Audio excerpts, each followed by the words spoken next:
ഇന്നലെയൊക്കെ നമ്മളെ ഞെട്ടിച്ചൊരു വാർത്ത. അതെ, ആലപ്പുഴ കലവൂരിൽ വയോധികയെ കൊന്നു കുഴിച്ചു മൂടിയ നിലയിൽ കണ്ട ആ കേസ് അത് ആസൂത്രിതമായിരുന്നു എന്നുള്ളതാണ് പോലീസ് ഇപ്പോൾ പറയുന്നത്. കൊലപാതകത്തിന് മുൻപ് തന്നെ വീടിന് പുറകുവശത്ത് കുഴിയെടുത്തുവെന്നാണ് നിഗമനം. ഒളിവിൽ കഴിയുന്ന പ്രതികളെന്ന് സംശയിക്കുന്ന ഷർമിളയ്ക്കും നിതിൻ മാത്യുവിനും വേണ്ടി കടവന്ത്രയിൽ നിന്നും ആലപ്പുഴയിൽ നിന്നുമുള്ള അന്വേഷണ സംഘം ഉടുപ്പിയിലെത്തി പരിശോധന നടത്തുകയാണ്. അതേസമയം സുഭദ്രയുടെ പോസ്റ്റ്മോർട്ടം ഇന്ന് നടക്കും. ശരണ്യ സ്നേഹജനും ഡാനി പോളുമാണ് അല്ലെ നമുക്കൊപ്പം വിശദാംശങ്ങളുമായി ചേരുന്നത്. ആദ്യം നമുക്ക് ശരണ്യയിലേക്ക് പോകാം. ശരണ്യ, ഇന്നലെ മൃതദേഹം അവിടെ നിന്നും കണ്ടെടുത്തിരുന്നു. ഏറ്റവും ഒടുവിൽ പോലീസിന് നിഗമനം ഏത് രീതിയിലാണ്? അന്വേഷണം എങ്ങനെ പുരോഗമിക്കുന്നു?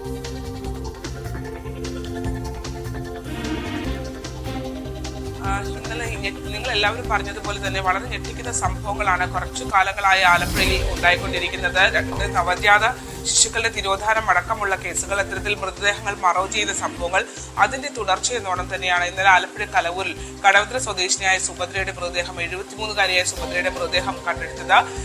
ഈ സംഭവത്തിലാണ് 1 മാസം പഴക്കമുണ്ടായിരുന്നു ഇന്നലെ ആ മൃതദേഹം കണ്ടെടുക്കുമ്പോൾ. ഇന്ന് സുഭദ്രയുടെ പോസ്റ്റ്മോർട്ടം നടപടികൾ ആലപ്പുഴ വണ്ടാനം മെഡിക്കൽ കോളേജ് ആശുപത്രിയിൽ നടക്കും. ഒപ്പം തന്നെ ഇന്നലെ ആലപ്പുഴ മെഡിക്കൽ കോളേജിൽ നിന്നുള്ള ഫോറൻസിക് വിഭാഗം സർജൻമാർ എത്തി ഈ മൃതദേഹം പരിശോധിച്ചിരുന്നു. 1 മാസത്തിന് ശേഷമുള്ള പരിശോധനകൾ ആയതുകൊണ്ട് തന്നെ ഇനി ഒടിവോ മറ്റു കാര്യങ്ങളോ ഒക്കെ എത്രമാത്രം ഉണ്ട് എന്നതിനെ സംബന്ധിച്ച് മാത്രമേ കണ്ടെത്താൻ കഴിയൂ എന്നുള്ളതാണ് നമുക്ക് ലഭ്യമാവുന്ന സൂചന. എങ്കിൽ പോലും വളരെ നിർണായകമാണ് ഈ കേസിൽ ഏറ്റവും പ്രധാനപ്പെട്ടത് മോഷണത്തിന് വേണ്ടി, അതായത് ഈ സുഭദ്രയുടെ സ്വർണ്ണാഭരണങ്ങൾ കവർച്ച ചെയ്യുന്നതിന് വേണ്ടിയാണ് സുഭദ്രയെ കൊലപ്പെടുത്തിയത് എന്നുള്ള നിഗമനത്തിലാണ് പോലീസ് എത്തിയിട്ടുള്ളത്. പ്രധാന പ്രതികളായ ഷർമിളയും ഒപ്പം തന്നെ നിതിൻ എന്ന് വിളിക്കുന്ന മാത്യുവും ഇപ്പോഴും ഇവരെ കണ്ടെത്താനായിട്ട് പോലീസിന് കഴിഞ്ഞിട്ടില്ല. ഇവർക്ക് വേണ്ടി ഉടുപ്പിയിൽ അന്വേഷണ സംഘം തിരച്ചിൽ നടത്തിക്കൊണ്ടിരിക്കുകയാണ്. ഉടുപ്പിയിലും ആലപ്പുഴ നഗരത്തിലും കേന്ദ്രീകരിച്ച് സുഭദ്രയുടെ സ്വർണ്ണാഭരണങ്ങൾ ഷർമിളയും മാത്യുവും ചേർന്ന് വിറ്റതായി പോലീസ് കണ്ടെത്തുകയും ചെയ്തിട്ടുണ്ട്.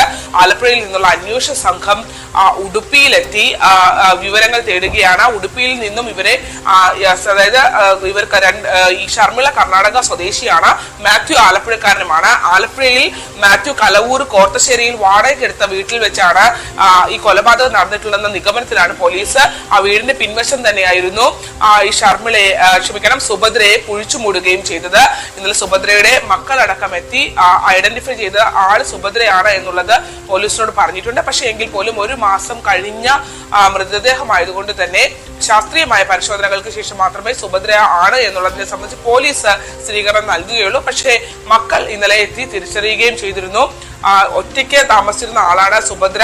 തീർത്ഥാടന കേന്ദ്രങ്ങൾ സ്ഥിരം പോകുന്ന ആളാണ്. അത്തരത്തിലുള്ള ബന്ധമാണ് ഈ ഷർമിളയുമായി ഉണ്ടായിരുന്നത് എന്ന് പറയുന്നു. ഇവർ കർണാടക സ്വദേശിയാണ്. ഷർമിളയെ സംബന്ധിച്ചും നിരവധി ദുരൂഹതകൾ ഉണ്ട് എന്നുള്ളതാണ് ഏറ്റവും പുതിയതായി നമുക്ക് ലഭ്യമാകുന്ന വിവരം.